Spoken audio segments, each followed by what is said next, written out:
Қайырлы күн оқушылар. Ақпараттық коммуникациялық технологиялар сабағына қош келдіңіздер. Құрметті 3 сынып білім алушылары, бүгінгі сіздерге сабақ жүргізетін мен Есенқабылова Салтанат.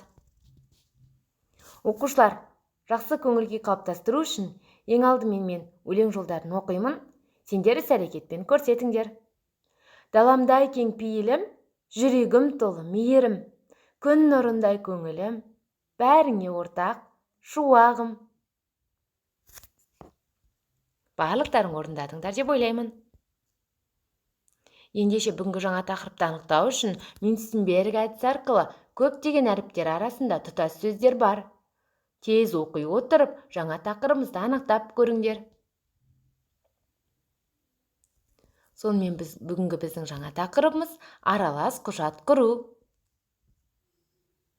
Бүгінгі сабақта үйренетініміз мәтіндік редакторда сурет қоюды, аралас құжат құруды. Ең алдымен оқушылар алдыңғы білімімізді еске түсіріп алайық. Ол үшін төмендегі сұрақтарға жауап берейік. Құжатты қағазға шығару үшін қандай командаларды орындаймыз? Қане жауабымызды тексерейік. Файл, басып шығару. Келесі сұрақ салынған суретті басып шығару командасы. Демек, салынған суретті басып шығару үшін Paint батырмасы басып шығару командасын орындайды екенбіз.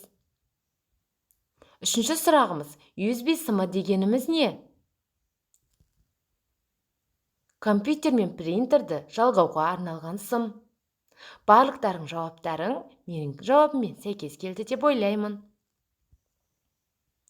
Оқушылар, бүгінгі жаңа тақырыбымызға сәйкес сөздерді дәптерімізге жазып алайық. Аралас, комбинированный, combined. Аралас құжат, смешанный документ, mixed документ. Қою, вставить, paste.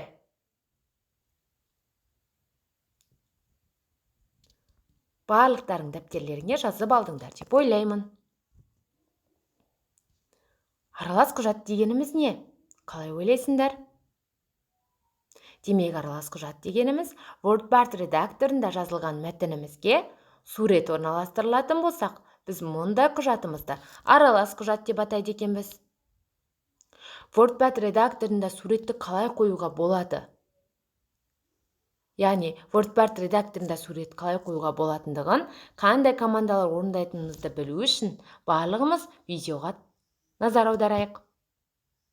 Оқушылар, өздерің көріп отырғандай, керекті суретті табу үшін кез келген браузерді Google Chrome браузерлеріне өзімізге қажетті суретті тауып, тінтуірдің көмегімен сохранить как батырмасын орындай отырып, суретті қажетті аумаққа сақтаймыз. Дайын болған суретті WordPad редакторына орналастыру үшін бас мәзірден WordPad редакторын іске қосамыз. WordPad редакторында изображение мәтінге сурет қою үшін, яғни кескін командасын орындай отырып, сақтаған суретімізді орналастырыламыз. Суретіміздің аумағын, орналастырылуын қалауымызша өзгертуге болады. Сонымен қатар, дайын суретімізге сәйкес мәтіндер, түрлі өлең жолдарын теріп жазуымызға болады. Оқушылар, сонымен қатар мәтінге сурет қоюдың тағы бір тәсілі бар екен. Ол үшін суреттің көшірмесін алу. Суреттің көшірмесін алу арқылы көшіру, қою командаларын орындаймыз. Браузердің көмегімен табылған суретімізді тінтуірдің көмегімен оң жағын баса отырып, копировать, яғни көшіру батырмасын орындаймыз. Дайын болған суретті WordPad редакторына қою, выставить батырмаларын орындай отырып, орналастырамыз. Оқушылар, WordPad редакторында суретті қалай қоюға болатындығын үйрендіңдер деп ойлаймын. Білгенге маржан. Суреттерді көшіргенде, қойғанда, кесіп алғанда пернетақталардың пернелер үйлесімін қолдануға болады екен. Ол үшін қандай пернелерді қолданатынымызды оқып, дәптерімізге жазып аламыз.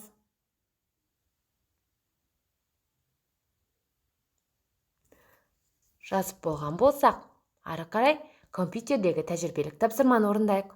Оқушылар, біз аралас құжаттың не екендігін, аралас құжатты қалай жасау керек екендігін үйрендік.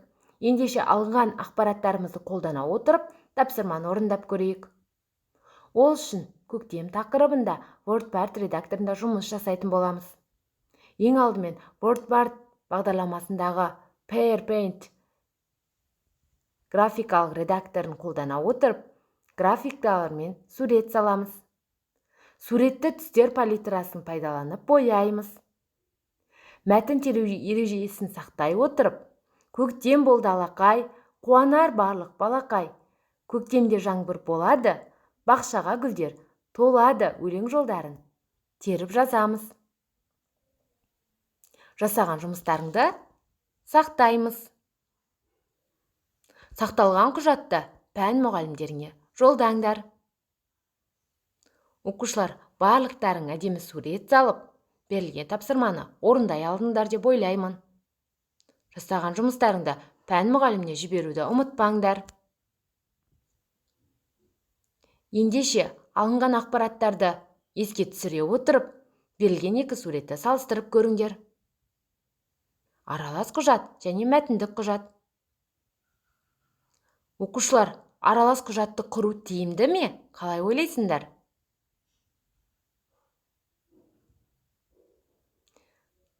Жақсы, барлықтарың дұрыс жауап бердіңдер деп ойлаймын. Ендеше сұрақтарға жауап беріп көрейік. Аралас құжат дегеніміз не? Paint графикалық редакторында сурет салып, WordPad мәтіндік редакторына орналастырып, және қосымша мәтін жазатын болсақ, онда мұндай құжат аралас құжат деп аталады екен. Келесі сұрағымыз, аралас құжат қандай редакторлардың көмегімен жасалады? Көшіру батырмасымен және жанама мәзірден көшіру командасын басу керек болады. Көшірілген суретті қою үшін қою батырмасын немесе жанама мәзірден қою командасын басу керек. Оқушылар, барлықтарың жауаптарың дұрыс деп ойлаймын. Үйге тапсырма. Дәптерімізге жазып алайық. Кестедегі әріптердің бір түстілерін қосып оқып, қандай сөздер шыққандығын айт. Бұл сөздерді қандай программада қолданамыз? Сабағымызды аяқтау үшін бүгінгі сабақтан не үйрендім? Түсінбедім себебі? Маған қиын болды. Берілген сөйлемдерді толықтырып жаза отырып, пән мұғалімдеріңе WhatsApp платформасы арқылы SMS жолдаңдар. Сонымен қатар оқушылар, жасаған жұмыстарыңды пән мұғалімдеріне жіберуді ұмытпаңдар. Бүгінгі сабағымыз аяқталды. Сау болыңдар.